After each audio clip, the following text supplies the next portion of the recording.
And on the 8th day, God looked down in creation and said, I need someone who will commit their life to helping those in need, no matter what that need is.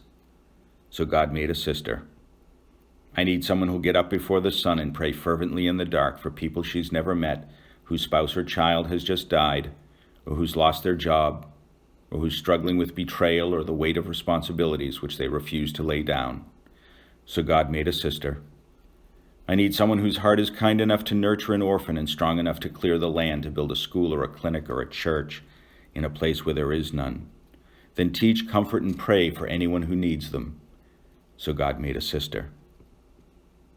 I need someone who can take the time to understand the wounds of a child who was born addicted to drugs and suffered at the hands of parents who did not have the capacity to care for them. Someone who would listen and empathize and support and accompany and help heal the scars as best as possible, so this damaged soul had a fighting chance. But also someone who would not be discouraged when one lost their battle and died from an overdose or a gun.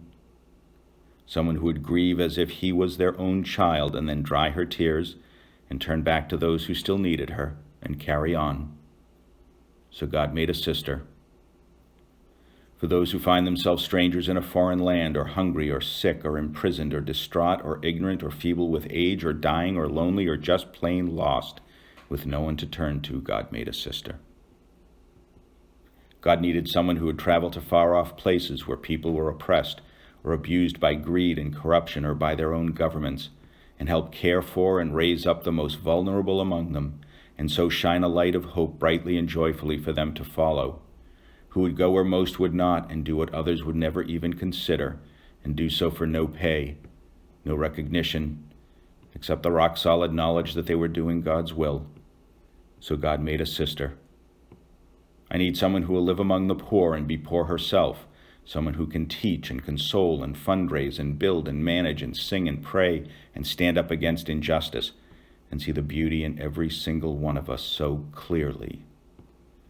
Someone whose vision can pierce the cosmic veil that separates the material world from the eternal, and know that this world is passing away and that her job is to help as many as possible live lives of goodness and grace, that they may pass through that veil someday and enter into eternal happiness and peace. And that, and only that, will be her compensation. So God made a sister. God said, I need someone who exudes joy and love and can celebrate with a family baptizing an infant, someone who can help a young couple prepare for their wedding, such that they can see the beauty and power of what they are undertaking, and that I am with them on their journey together from day one. I need someone who can spend the time with a young person who may have wandered away from me, and through the simple, beautiful example of her life's work, cause them to reconsider their course and turn back towards the light. Someone whose warm smile and gentle touch brings hope to an old man in a nursing home, or laughter to a sick child in a hospital. I need someone who celebrates the beauty and goodness that I have created all around them and can see me in every face they look upon. Someone who marvels at the opening of a flower, or the pounding of the waves on the shore, or the twinkling of the stars in the night sky, or the cry of a newborn baby, for the absolute miracles they are. Someone who can channel my love to every one of my children freely and lavishly. So God made a sister.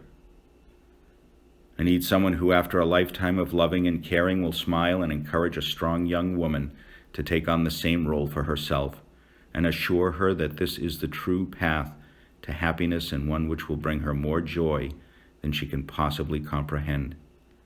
And that when it is time to pass the cross onto the next generation of givers, healers, prayers, and doers, will know that it will be in good hands. Then God said, this person's going to need people who will encourage her, support her, and from time to time even carry her when she struggles to go on. So God made you.